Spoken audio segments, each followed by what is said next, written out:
بسم اللہ الرحمن الرحیم۔ السلام علیکم۔ آپ کو بتاتے چلیں کہ ایمریٹس ایئر لائن بند کر دی گئی، جو ہے نہیں چلائی جائے گی اب جب تک یہ مسئلہ حل نہیں ہوگا۔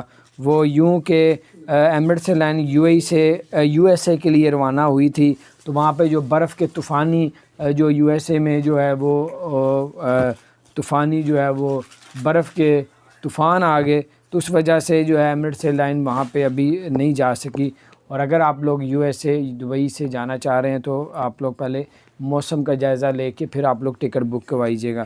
اس کے علاوہ اب آپ لوگ جو ہے اگر 30 دن کا ویزا لیتے ہیں تو وہ آپ کو آسانی سے لگ رہا ہے، جو 90 دن 5 سال کا بھی ملٹیپل ویزا آپ لے سکتے ہیں، اس کی فیس تو بہت ہی زیادہ کم ہے۔ اور جو لوگ جو ویزا ہے گولڈن ویزا 5 سال 10 سال کا، وہ بھی آپ لوگ اپلائی کر سکتے ہیں اگر آپ ان 10 کیٹیگریز میں آپ بھی شامل ہوتے ہیں۔ تو اپنا خیال رکھیں، چینل کو